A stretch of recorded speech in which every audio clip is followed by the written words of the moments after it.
ప్రసవానంతర కోలుకోవటం, దీని గురించి ఈరోజు మనం మాట్లాడుకుందాం. చాలామంది మాట్లాడటానికి ఇబ్బంది పడే అంశమిది కదా. చాలా సున్నితమైన విషయం. కానీ దీని గురించి సరియైన సైంటిఫిక్ అవగాహన ఉంటే ఎలాంటి భయం లేకుండా చాలా ధైర్యంగా ఈ దశను దాటొచ్చు. డాక్టర్ ప్రశాంత్ గారి మాటలివి వింటుంటేనే ఎంత ధైర్యం వస్తుందో కదండి. ఇది కేవలం ఏదో మాటలు చెప్పడం కాదు, సైన్స్ సహాయంతో ఇది పూర్తిగా సాధ్యం. ప్రతి కొత్త తల్లి మనసులో ఉండే ఆ భయాన్ని, ఆ ఆందోళనను ఈ మాటలు నేరుగా తాకుతున్నాయి. అయితే అసలు అంత భయంగా ఎందుకనిపిస్తుంది? ఈ భయం మన ఊహల్లోంచి పుట్టింది కాదు. దీని వెనుక చాలా స్పష్టమైన శారీరక కారణాలు ఉన్నాయి. ఆ భయం పోవాలంటే ముందు మనం ఆ కారణాలేంటో తెలుసుకోవాలి. అప్పుడే దాన్ని ఎదుర్కోగలం. పదండి, ఆ కారణాలేంటో వివరంగా చూద్దాం. సరే, మొదట మనం తెలుసుకోవాల్సింది ఎందుకు అనేది. అంటే ప్రసవం తర్వాత మన శరీరం లోపల అసలేం జరుగుతోంది. దీన్ని గనక మనం అర్థం చేసుకోగలిగితే సగం సమస్య తీరిపోయినట్టే. ఈ మొత్తం విషయాన్ని సులభంగా అర్థం చేసుకోవడానికి మనం 2 సింపుల్ పోలికలు వాడదాం. ఒకటి, మన మూత్రాశయం ఒక తిమ్మిరి పట్టిన బెలూన్లా తయారవుతుంది. ఇక రెండోది, మన ప్రేగులు ఒక ఆగిపోయిన ఇంజిన్లా మారిపోతాయి. ఏంటా తిమ్మిరి బెలూన్, ఏంటా ఆగిపోయిన ఇంజిన్ చూద్దాం. ఓకే, ముందుగా ఈ తిమ్మిరి బెలూన్ కథేంటో చూద్దాం.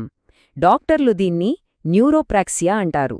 సింపుల్గా చెప్పాలంటే డెలివరీ టైంలో బిడ్డ తల బలంగా నొక్కుకోవడం వల్ల లేదా ఎపిడ్యూరల్ ఇంజెక్షన్ ప్రభావం వల్ల మన మూత్రాశయానికి సంబంధించిన నరాలు కాసేపు మొద్దుబారిపోతాయన్నమాట. అంటే బెలూన్ నిండిపోతుంది, కాని నేను నిండిపోయాను, ఖాళీ చెయ్యి అని మెదడికి సిగ్నల్ పంపే వ్యవస్థ కాసేపు షట్డౌన్ అవుతుంది. దీనికి కారణాలు ఇవేనన్మాట. ఒకటి, బేబీ హెడ్ ప్రెషర్. 2, ఎపిడ్యూరల్. కానీ ఇక్కడొక చాలా పెద్ద ప్రమాదముంది.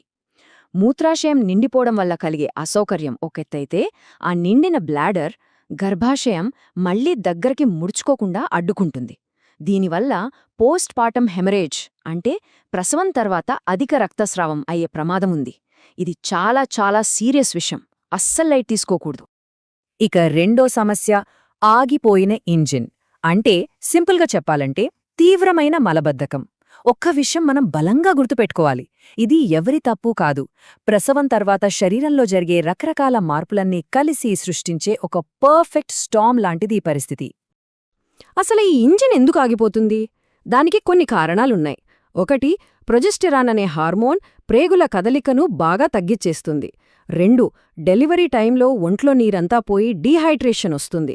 3, మనం వేసుకునే ఐరన్ టాబ్లెట్స్, అవి మలాన్ని గట్టిగా చేస్తాయి. 4, ఆ కుట్లు ఎక్కడ ఊడిపోతాయో అనే భయం, ఆ భయంతో కండరాలన్నీ బిగపట్టుకుంటాం. ఇక చివరిగా ఈ నెట్టడం వల్ల వచ్చే హెమరాయిడ్స్ అంటే పైల్స్ నొప్పి. ఇవన్నీ కలిపి జీర్ణ వ్యవస్థను పూర్తిగా ఆపేస్తాయన్నమాట. ఓకే, సమస్య ఏంటో అర్థమైంది, కారణాలు కూడా తెలిసాయి. ఇప్పుడు అతి ముఖ్యమైన భాగం, పరిష్కారమేంటి? దీనికి ఒక 6 పాయింట్ యాక్షన్ ప్లాన్ ఉంది. ఈ 6 సూత్రాలు పాటిస్తే కంట్రోల్ మళ్లీ మన చేతుల్లోకొస్తుంది. కావలసిన ధైర్యం అవే ఇస్తాయి. మొదటి రూల్, ఇది చాలా చాలా ఇంపార్టెంట్. 6 గంటల డెడ్లైన్. అంటే బిడ్డ పుట్టిన 6 గంటల్లోపు లేదా క్యాథెటర్ తీసేసిన 6 గంటల్లోపు ఖచ్చితంగా యూరిన్ పాస్ చేయాలి. అసలు వెళ్ళాలి అనిపించే వరకు వెయిట్ చేయొద్దు, ఎందుకంటే ఆ సిగ్నలే రాకపోవచ్చు. అందుకే 4వ గంటకే ఒకసారి ప్రయత్నించాలి. ఒకవేళ ఇబ్బందిగా ఉంటే కొన్ని ట్రిక్సున్నాయి. పారుతున్న నీళ్ల శబ్దం వినడం, లేదా ప్రైవేట్ పార్ట్ మీద గోరువెచ్చని నీళ్లు స్ప్రే చేసుకోవడం. అన్నిటికన్నా బెస్ట్ ట్రిక్ ఏంటంటే ఒక స్ట్రా తీసుకొని నీళ్ల గ్లాసులో పెట్టి గట్టిగా బుడగలు ఊదాలి. అలా చేసినప్పుడు మన పొత్తికడుపు కండరాల రిలాక్స్ అయి పని ఈజీ అవుతుంది. ఇక రెండో నియమం, స్క్వాట్ అండ్ స్ప్లింట్ టెక్నిక్. ఇది నిజంగా ఒక గేమ్ చేంజర్. ఇందులో 2 స్టెప్స్ ఉన్నాయి. First step squat. అంటే కాళ్ల కింద ఒక చిన్న స్టూల్ పెట్టుకుని మోకాళ్లు హిప్స్ కన్నా పైకి ఉండేలా చూసుకోవాలి. మనం ఇండియన్ టాయిలెట్లో కూర్చున్నట్టు అన్నమాట. దీనివల్ల మన పెద్ద ప్రేగు మూసుకుని ఉన్న యాంగిల్ కాస్త ఓపెన్ అయ్యి మోషన్ ఫ్రీగా అవుతుంది. రెండో స్టెప్ స్ప్లింట్. అంటే ఒక శుభ్రమైన ప్యాడ్ తీసుకుని కుట్లున్న ప్రదేశంలో చేత్తో గట్టిగా అదుముకుని సపోర్టివ్వాలి. ఇలా చేయడం వల్ల ప్రెషర్ అంతా కుట్లమీద పడుతుందన్న భయమే ఉండదు. మూడో నియమం, ఆహారం గురించి. ఇది చాలా సింపుల్ ఫార్ములా. 3 లీటర్ల నీళ్లు ప్లస్ 30 గ్రాముల ఫైబర్. ఈ 2 జంటగా వెళ్ళాలి. ఫైబర్ తీసుకొని నీళ్లు తాగకపోతే ఆ ఫైబర్ కడుపులో సిమెంట్లా గట్టిపడిపోతుంది. సో రోజూ తప్పనిసరిగా 3 లీటర్ల నీళ్లు 30 గ్రాముల ఫైబర్ తీసుకోవాలి. దీనికి మన ఇంట్లో దొరికే సూపర్ ఫుడ్స్ చాలా ఉన్నాయి. ఇసబ్గోల్, సబ్జా గింజలు, రాగి జావా, ఆకుకూరలు, ముఖ్యంగా పండిన బొప్పాయి ఇవన్నీ అద్భుతంగా పనిచేస్తాయి. 4వ నియమం హెమరాయిడ్స్ లేదా పైల్స్ ఉన్నవాళ్ల కోసం ఒక స్పెషల్ ప్రోటోకాల్. దీనికి 2 స్టెప్స్. మోషన్కి వెళ్లడానికి ఒక 10-15 నిమిషాల ముందు డాక్టర్ రాసిచ్చిన నొప్పి తగ్గించే క్రీం రాసుకోవాలి. దానివల్ల నొప్పి, వాపు తగ్గుతాయి.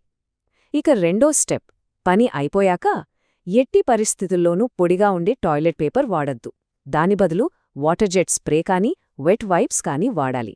అప్పుడే ఆ నొప్పి, భయం అనే సైకిల్ బ్రేక్ అవుతుంది. 5వ నియమం లాక్సేటివ్స్ గురించి. ఈ పదం వినగానే చాలామందికి భయం. కానీ మనం వాడాల్సినవి వేరు, బయట దొరికేవి వేరు. డాక్టర్లు సూచించేవి ఆస్మాటిక్ లాక్సేటివ్స్. ఇవేం చేస్తాయంటే ఒక స్పాంజ్ లాగా ప్రేగుల్లోకి నీటిని లాక్కుని మలాన్ని టూత్పేస్ట్ లాగా మెత్తగా చేస్తాయి. అంతే. అదే మనం సొంతంగా కొనుక్కునే స్టిమ్యులెంట్ లాక్సేటివ్స్ అయితే ప్రేగుల్ని బలవంతంగా కదిలించి నొప్పి తెప్పిస్తాయి. డాక్టర్లిచ్చేవి తల్లిపాలకు కూడా పూర్తిగా సురక్షితం. సో భయపడాల్సిన అవసరం లేదు. ఇక చివరిగా 6వ నియమం చాలా సింపుల్. 5 నిమిషాలు లిమిట్. టాయిలెట్లో 5 నిమిషాల కన్నా ఎక్కువసేపు అస్సలు కూర్చోకూడదు. ఎందుకంటే అలా ఎక్కువసేపు కూర్చుని ముక్కడం వల్ల పైల్స్ సమస్య ఇంకా ఎక్కువ అవుతుంది. 5 నిమిషాల్లో పని అవ్వలేదా? పర్లేదు, లేచి కాసేపు అటునిటూ నడిచి మళ్ళీ కాసేపటి తర్వాత ప్రయత్నించండి. అంతే. సరే, సైన్స్ ఏం చెప్తుందో చూశాం. కానీ మన సమాజంలో తరతరాలుగా వస్తున్న కొన్ని అపోహలున్నాయి. అవి మనల్ని చాలా ఇబ్బంది పెడతాయి. ఇప్పుడు ఆ సాంస్కృతిక సంకెళ్లను పక్కన పెట్టి సైన్స్ ఏం చెప్తుందో, నిజమేంటో చూద్దాం. అన్నిటికన్నా పెద్ద అపోహ నీళ్లు తక్కువ తాగాలి అనేది. పొట్ట వేలాడకుండా ఉండాలంటే నీళ్లు తాగకూడదంటారు. ఇది ఎంత ప్రమాదకరమైనదో తెలుసా?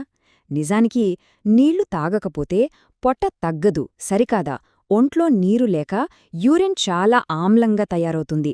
అది కుట్లమీద పడినప్పుడు భరించలేని మంట పుడుతుంది. తీవ్రమైన మలబద్ధకం వస్తుందనేది 100% గ్యారంటీ. ఇక 2వ అపోహ నెయ్యి వర్సెస్ బొప్పాయి. నెయ్యి తింటే ప్రేగులు లూబ్రికేట్ అవుతాయంటారు. బొప్పాయి తింటే కుట్లు కరిగిపోతాయంటారు. ఇది పూర్తిగా తప్పు.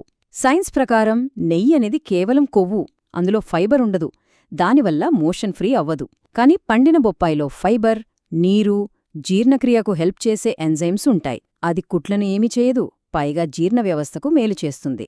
ఇది చాలా మందిని భయపెట్టే ఇంకో పెద్ద అపోహ. గట్టిగా ముక్కుతే గర్భాశయం జారిపోతుందని. అస్సలు భయపడొద్దు. గర్భాశయం చాలా బలమైన లిగ్మెంట్స్తో పట్టుకుని ఉంటుంది. ఒక్కసారి ముక్కినంత మాత్రాన అది జారిపోదు. కాని ఇక్కడో విషయముంది. వారాల తరబడి ప్రతిరోజు గట్టిగా ముక్కుతూ ఉంటే కటీఫ్లోర్ కండరాలు బలహీనపడతాయి. అందుకే మనం ఇంతకు ముందు చెప్పుకున్న టెక్నిక్స్ వాడటం చాలా అవసరం. ఓకే, ఇప్పటిదాకా మనం ఏం చెయ్యాలో, ఎలా నివారించాలో చూసాం. ఇప్పుడు కొన్ని ప్రమాద సంకేతాలు అంటే రెడ్ ఫ్లాగ్స్ గురించి మాట్లాడుకుందాం. ఈ లక్షణాలు కనిపిస్తే మాత్రం ఒక్క క్షణం కూడా ఆలస్యం చేయకుండా వెంటనే డాక్టర్ని సంప్రదించాలి.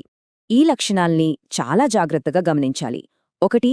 యూరిన్కి సంబంధించి వెళ్లాలనిపిస్తున్నా 6 గంటలకు పైగా యూరిన్ రాకపోవడం లేదా ఆగకుండా చుక్కలు చుక్కలుగా పడిపోవడం.